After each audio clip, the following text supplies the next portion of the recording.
મારા સમય પ્રમાણે 2021-22માં દૂધનો ભાવ 51.74 હતો પ્રતિ લીટરે, ભેંસનો ભાવ. અને એ ખેડૂત જાતે દૂધ સ્થાનિક દૂધ મંડળીમાં આવે ત્યારે એને ફેટ પર અમે ભાવ આપતા હતા. એમાં હાઈએસ્ટ ભાવ 51.74 ભેંસનો ભાવ. ગાયનો ભાવ ગણો તો 35.93 અને એ વધારીને 44 રૂપિયા પ્રતિ લીટરે 8.19 લીટરનો ભાવ વધારો કરવામાં આવે છે. ભેંસમાં 11.59 એક લીટરે વધારે આપ્યા છે અને ગાયમાં 8.19 એક લીટરે ભાવ વધારે આવ્યો છે. સાથે તમને વાત કરું તો આનાથી નફો સારો થયો છે. પશુપાલકમાં એની પરિસ્થિતિ પણ સુધરી છે અને 21-22માં ભાવફેર બોનસ જે ગણતા હતા એ 350 કરોડ રૂપિયા આપ્યા હતા.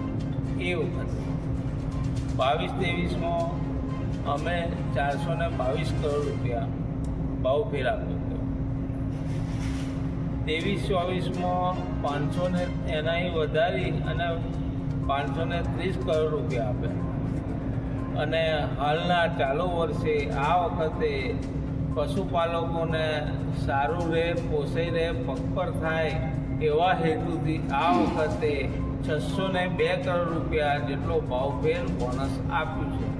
જેમ ખેડૂતમાં પ્રગતિ કરે એ રીતે અમે આ વખતે અમારા આયા પહેલાં 3 વર્ષ પહેલાં જે ભાવ વધારો હતો એમાં લગભગ અમે ડબલ ભાવ વધારો આપ્યો છે.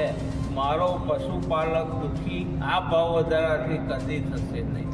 ખેડૂતોનું હિત જ જોયું છે, પશુપાલકનું હિત જ જોયું છે મારા આયા પછી. અને દાળની વાત કરું તો દાળમાં પણ અમે એક બેગે 35 રૂપિયા જેવો ઘટાડો કર્યો છે, જેથી ખેડૂતને પોસાઈ રહે. પહેલાં એવું હતું 10 રૂપિયા કિલો ફેટે વધારે તો દાળમાં 20 રૂપિયા વધારે, એટલે એકંદરે ખેડૂત ત્યાંનો ત્યાં રહે. પણ મેં વિચાર્યું દાળનો દૂધનો બેવનો ભાવ વધારો એ ખેડૂતને ડિફરન્સ નહીં લાગે અને એની આવકમાં વધારો નહીં થાય. એના કરતાં મેં દાળમાં પણ 35 રૂપિયા બેગે અમે લાસ્ટ અને 4 વખત જેટલો દૂધનો ભાવ અમે વધાર્યો. મારા આયા બેઠા પછી અમારા સાથી સદસ્યોને મળીને મેં દૂધના ભાવ 4 વખત વધાર્યા છે. પણ એ સમય